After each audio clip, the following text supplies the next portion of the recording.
Assalamualaikum warahmatullahi wabarakatuh. Waalaikumsalam. Bismillahirrahmanirrahim. Alhamdulillah, alhamdulillahilladzi nawiru qulubul mu'min bizikrillah liyazdadu imanan. Wassalatu wassalamu ala nabil huda wal hikmah wa khataman nabiyyin wa imamul mursyadin sayyidina maulana Muhammad wa ala alihi wa sahbihi ajmain. Amma ba'd. Kepada bapak-bapak pembina daripada yayasan, bapak-bapak penasihat perguruan, kepada bapak-bapak para badal setanah air, kepada bapak-bapak pengurus yayasan, pengurus perguruan, singkatnya kepada bapak-bapak ibu-ibu, hadirin dan hadirat jamaah perguruan Sabandi yang mengikuti zikir jahar online. Rahimakumullah. Terlebih dahulu kita sama-sama memanjatkan rasa puji syukur kehadirat Allah Subhanahu wa taala atas limpah rahmat, taufik, hidayah serta inayahnya kepada kita semuanya, sehingga pada kesempatan ini dapat kita menjalankan kewajiban rutinitas kita dan sekaligus kita dapat memenuhi undangan untuk melakukan daripada 40 hari terhadap setelah wafatnya Haji Hairul Purwandini, dan sekaligus kita sama-sama kita mendoakan semoga berada di tempat yang terbaik yang Allah izinkan, di tempat yang kita rindukan, yang kita sangat-sangat sukai, yang kita menjadi kenikmatan yang melimpah ya di sisi Allah Subhanahu wa taala. Amin ya rabbal alamin. Kemudian kita tak lupa menyampaikan salawat dan salam ya kepada junjungan alam, junjungan Nabi besar kita Muhammad sallallahu alaihi wasallam. Allahumma shalli ala Sayyidina Muhammad wa ashabihi, atas bimbingannya, petunjuknya, syafaatnya yang kita selalu mengharapkannya. Semoga kita dapat mengikuti atau mentaatinya beliau secara zahir maupun batin. Amin ya rabbal alamin. Alhamdulillah bahwa kita selalu menghimbau kepada jamaah hari-hari setiap kita membangun halqah, supaya halqah ini kita jangan sampai kita lalaikan, kita lupakan, bahkan sampai kita tinggalkan. Itu adalah sebuah kerugian, yaitu sesuatu hal yang sangat keliru, yang sangat berbahaya sekali, karena kehidupan adalah selalu mengintai, menghampiri kita, tidak siang maupun malam, tidak ya dalam keadaan kita sehat maupun sakit, selalu berada di sekitar itu, tidak jauh-jauh sebenarnya. Tapi alangkah baiknya ketika persiapan ada, perbekalan kita sudah memenuhi, sehingga akan kita memperoleh kepuasan ya, memperoleh satu kebahagiaan, kesenangan kita untuk ketika kembali atau dalam keadaan kita menghadap pada Allah. Kepuasan itu tidak terlepas daripada keimanan amal kita yang selalu kita jalani, kita bersungguh-sungguh dalamnya. Jangan sampai kita yaitu meninggalkan alam fana ini dalam keadaan kita apa-apa, dalam kita tidak punya apa-apa ya, dalam keadaan kita dalam miskin ya, miskin akhirat ya, miskin kerohanian. Di situ juga sangat berbahaya. Oleh sebab itu dalam pernyataan Imam Ghazali dalam Ihya Ulumuddinnya, bahwa kehidupan kita ini tidak terlepas dari 4 persoalan. Ya, satu diantaranya adalah syairul fid dunya wa syairul fil akhirah. Bahwa kita adalah diberi kehidupan yang berbahagia, baik kehidupan dunia dan juga kebahagiaan akhirat. Said, yang kebahagiaannya. Nah, inilah yang menjadi kerinduan semua orang, keinginan semua orang. Ada bagaimana berupaya, usaha, berjuang yang semaksimal demi untuk meraih, untuk mendapatkan kebahagiaan dunia dan kebahagiaan itu. Itu pilihan. Tapi bisa jadi pilihan ini tidak kita temukan. Malah terbalik, sahih di dunia, sahih di akhirat. Artinya menderita kita di dunia dan menderita di akhirat. Susah di dunia saya. Nah ini yang fatal, yang paling hancur lebur ya. Dunia kita sudah tidak punya apa-apa, akhirat lebih-lebih gitu. Dunia kita sudah tidak ada, akhirat pun demikian. Nah, itu salah satu orang yang sangat merugi ya dalam kehidupannya. Tapi ada adalah sa'idul fid dunya wa sahibul akhirat. Mereka bahagia di dunia, semua punya. Mereka dapatkan, tetapi miskin akhirat. Nah, inilah orang yang mengukur hidup itu dengan kehidupan dunia semata. Menjalankan dan sampai melupakan akhiratnya, meninggalkan akhirat. Mereka hidup di dunia untuk dunia.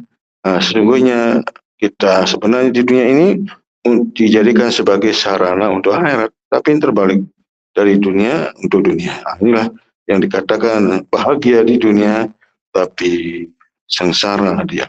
Itu mereka yang melupakan akhiratnya. Padahal kita disuruh oleh Allah, wabtaghi fima ataqallahu daran. Tuntutlah olehmu kampung akhiratmu, wala tansa nasibaka dunia. Dan memang kita tidak boleh merupakan urusan dunia. Ya setelah kita melaksanakan urusan akhirat terlebih dahulu, barulah kita urusan dunianya. Kemudian adalah sahih di dunia wa sa'idul fil akhirat. Nah, ini ya inilah yang mungkin kita masuk di wilayah ini ya. Kita urusan dunia ya biasa-biasa aja, malah sangat kurang lah. Tetapi urusan akhiratnya, itu dia.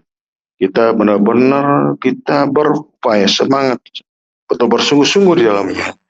Karena apa yang kita lakukan hari ini, detik ini dan seterusnya itu merupakan hal-hal yang kita temui, akan kita dapat ya. Itu yang kita jumpai di situ. Sebagaimana Allah sampaikan dalam Al-Quran, fayunabbi'ukum bima kuntum ta'malun. Allah perlihatkan apa yang kamu perbuat.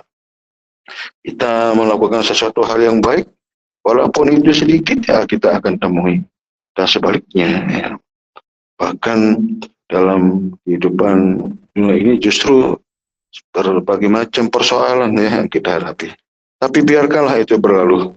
Jangan kita ambil hati. Ambillah ya mana yang menjadikan kita tidak terganggu terkait dengan urusan akhirat kita dengan urusan dunia. Ambillah yang secukupnya. Ya jangan sampai gara-gara itu membuat kita lalai. Itu sebabnya Allah mengingatkan dalam Al-Quran, la tulhikum amwalikum wa auladukum an zikrillah. Wa man yaf'al dzalik fa ulaika minal khasirin. Janganlah kamu dilalaikan oleh harta dan anakmu di dalam mengingat aku, di dalam berzikir kepada aku. Maka barang siapa yang berbuat demikian, maka kamu termasuk orang-orang yang rugi. Nah, itu jadi pernyataan-pernyataan itu sudah ada, peringatan kita, warningnya ada di situ ya. Jadi di 4 perkara itulah merupakan pilihan yang kita wajib kita akan menemuinya dan kita jalankan di antara salah satunya. Nah itu sa'idul fid dunia wa sa'idul fil akhirat. Sahih fid dunia maksudnya bahagia dunia, bahagia. Susah dunia, susah akhirat. Senang dunia tapi susah akhirat. Ya susah di dunia tapi senang akhirat. Itu. Bagian yang keempat inilah menjadi pilihan-pilihan. Ya, yang menjadi pilihan untuk semua adalah tentu yang pertama.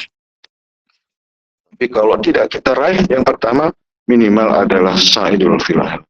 Kita memperoleh kebahagiaan yang karena akhirat itu adalah ibadah pada kehidupan yang abadi. Wal akhiratu khairu minal ula. Karena adalah akhirat itu adalah suatu hal yang abadi. Ya, dunia ini sementara saja. Sementara kita kan kita tidak bisa mengukur sampai kapan, di mana, tiba-tiba saja kan sebenarnya. Nah di saat tiba-tiba itu, apakah kita membawa perbekalan yang cukup misalnya? Tapi kalau enggak kan Kita mau balik ke dunia kan tidak bisa cukupi kekurangan-kekurangan yang kita ada. Itulah makanya kita diminta oleh Allah berbekal, dan sebaik bekal itu adalah takwa. Fatazawwadu fa inna khairaz zadi taqwa. Bekal ada. Apa itu takwa? Takwa jama'ul khair. Kumpulan daripada semua kebaikan yang kita lakukan, itulah bentuk ketakwaan. Tetapi di dalam mengamalkan tentu tidak terlepas dari iman, ya. Iman sebagai landasannya, ya. Iman sebagai sandaran kita di dalam beramal soleh. Iman tanpa amal sia-sia, amal tanpa iman juga sia-sia. Dua perkara ini kita tidak boleh kita lepaskan, kemudian kita istiqomah di dalamnya. Tetap di dalam iman dan tetap dalam beramal soleh. Sampai detik-detik terakhir itu sesungguhnya. Makanya sering kita katakan, ya sering kita bermohon kepada Allah, semoga iman kita sampai akhir hayat. Walaupun setitik saja iman itu ada, itu masih pendingan, ya, masih dapat kita diselamatkan, ya, daripada tidak ada. Karena nanti Allah mengoreksi kita dari sisi iman kita, ya. Nah, betapa iman itu sangat penting, walaupun amal kita banyak, tetapi Allah mengkoreksi di situ, ternyata amal kita menjadi sia-sia karena keimanan kita yang tidak ada di situ. Ya itu kan berbahayanya. Tetapi begitu keimanan ada, amal yang aplikasi amalnya nggak ada. Ini menjadi satu kebincangan di situ. Maka perlu dua-duanya kita kerjakan supaya selaras, ya. Nah, ini yang selalu kita himbau. Sesungguhnya orang yang beriman dan orang-orang beramal soleh, mereka berada di surga Firdaus tempat tinggalnya. Mereka kekal di dalamnya. Khalidina fiha la yabghu anha hiwala. Mereka tidak akan mungkin mencari yang lainnya. Mereka sudah nyaman, aman di situlah. Dan mereka itulah tempat, ya, yang abadi, yang kekal, yang untuk selama-lamanya. Dan tidak akan tertukar sih, ya. Tidak mungkin akan tertukar dengan yang lain. Apa yang kita temui hari itu dan seterusnya. Nah, itu, ya. Dan bahkan ada peningkatannya di situ. Dari mana? Dari doa-doa, sapaan-sapaan daripada waladun soleh yada'ulah. Kemudian daripada amal jariah kita. Kemudian daripada ilmu-ilmu yang pernah kita pelajari, ilmu yang bermanfaat. Karena hanya 3 hal yang jalan kita untuk memperoleh peningkatan. Memperoleh satu martabah di tingkat keimanan takwa itu akan bertambah di situ atas dasar 3 perkara, yaitu adalah ilmu bermanfaat, kemudian amal jariah, kemudian adalah doa daripada waladun soleh. Itu.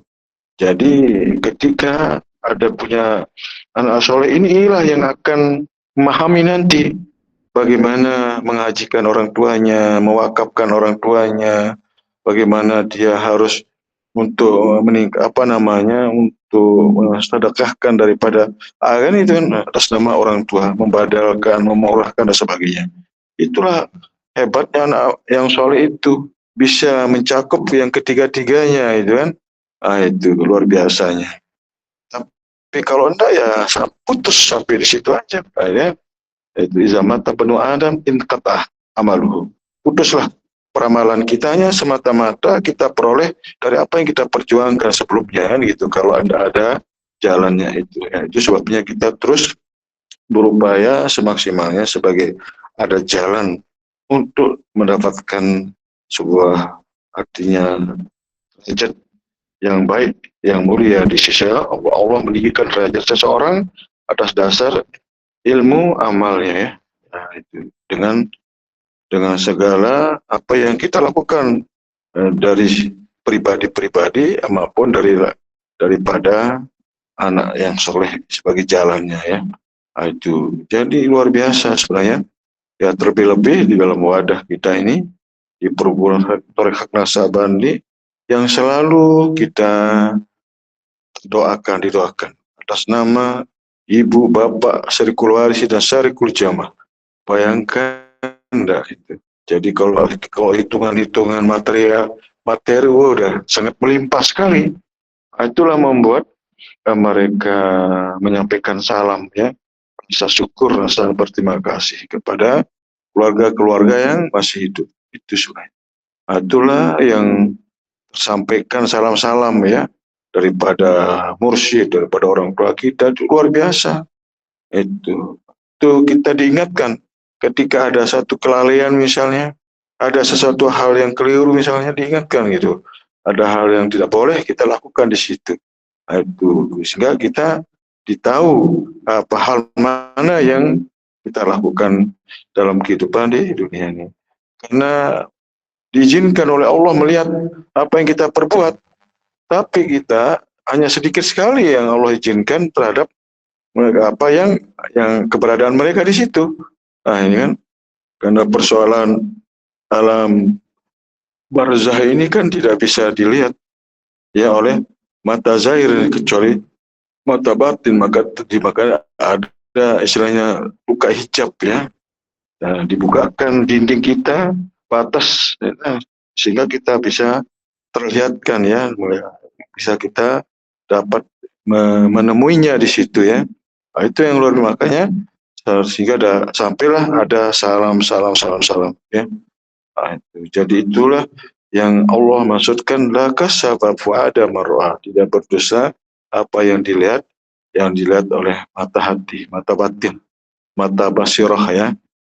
Nah, itu ketika Allah membukakan mata hati sehingga tidak ada yang tersembunyi, semua dapat kita saksikan itu melalui mata batin, surga, neraka, alam barzah, semuanya ya. Nah, itu sebenarnya itu ya itulah apa namanya kelebihannya orang-orang yang belajar ilmu hakikat ya, belajar ilmu kerohanian.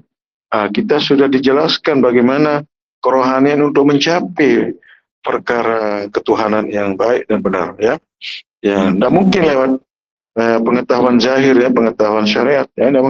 Ini hanya untuk kita pakai di dunia ini ya, menjadi apa namanya sebagai aturan ya, sebagai ya batasan-batasan kita untuk kita lakukan mana yang boleh dan mana yang tidak. Itulah syariat ya, sebagai hubungan hablum minan nas ya, pukul adamin ya, hak-hak kita sesama hablum minan nas. Itu memang syariat lah yang atur itu.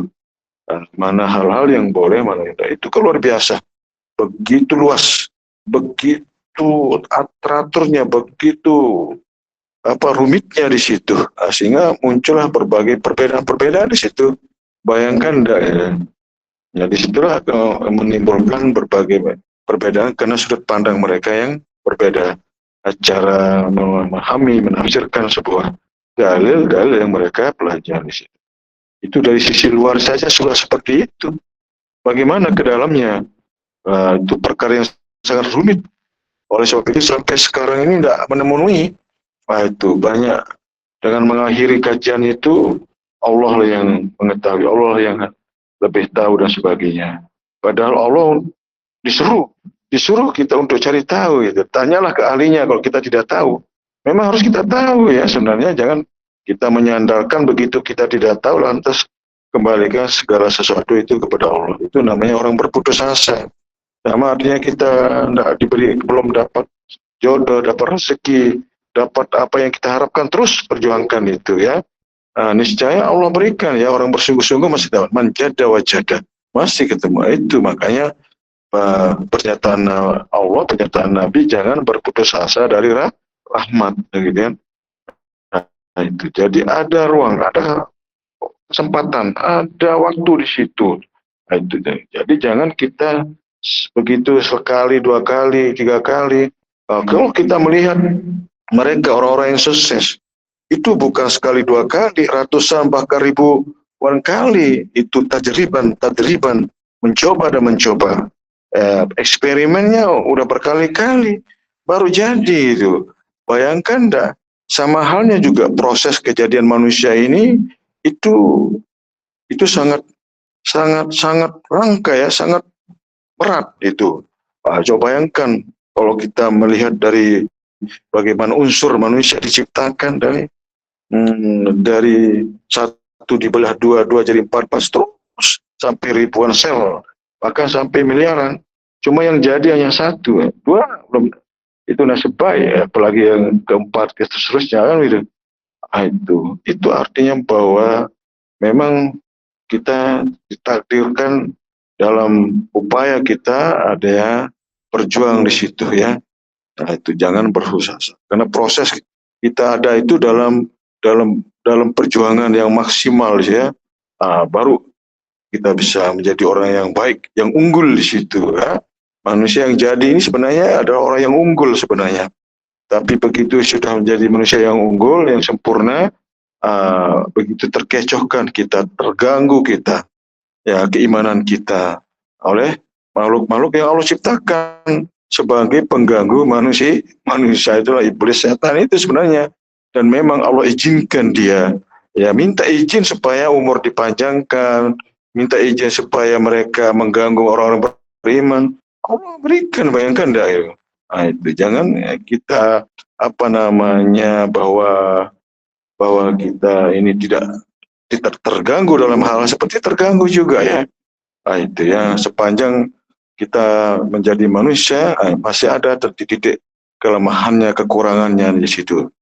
Itu sebabnya kita selalu berdoa, mohon ya keimanan kita tetap dalam iman, tetap dalam istiqomah dalam beramal. Itulah hal yang sedikit ini mohon kekuatan kepada Allah supaya kita mampu itu apa namanya melawan, mampu kita menjaganya ya. Itu di titik kelemahan itu di situ dia masuk. Disitulah kebanyakan itu orang jatuh. Kalau bayangkan enggak luar biasa ya. Tapi begitu jamaah terus bertahan kuat luar biasa, apa yang terjadi? Wow, mereka senyum manis dia, tenang dia. Itulah yang dimaksudkan oleh Allah, telah berpulang ke rahmatullah dengan tenang, setenang-tenangnya, menemui suasana yang tenang, menemui hal-hal yang sangat yang dia rindukan ya, sangat ya nyaman dan aman di situ ya. Itulah kebahagiaan yang sejati, itulah kehidupan yang sejati. Kehidupan yang abadi yang kekal dan tidak akan tertukar, tidak akan tergantikan dengan yang lain. Ya, yang sekali baik dan sebaik dan seterusnya kan itu.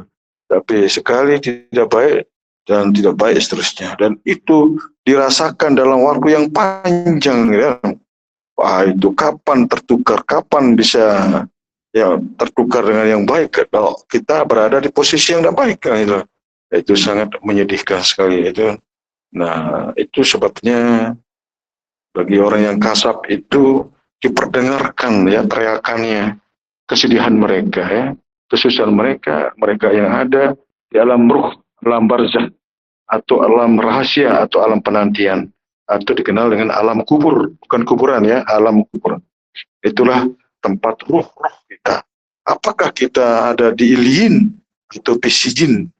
Apa itu iliin? Di tempat yang tinggi, tempat yang baik, yang bagus. Apa itu sijin? Tempat yang rendah, tempat yang tidak baik. Nah, di situ dua pilihan di situ, nggak ada yang lainnya. Orang beriman tentu ada iliin, minan nabiin, wasiddiq, wasyhada. Nah, pisijin itu siapa ya? Orang yang syirik, kafir, murtad dan sebagainya sudah tersimpan di situ sesuai dengan amal mereka, ilmunya masing-masing. Mungkin itu saja penjelasan singkat. Insya Allah kita lanjutkan nanti pada sholat isya. Itu sekaligus kita juga sama-sama berdoa mendoakan ya ada acara 40 hari. Demikian wabillahi taufik. Wassalamualaikum warahmatullahi wabarakatuh.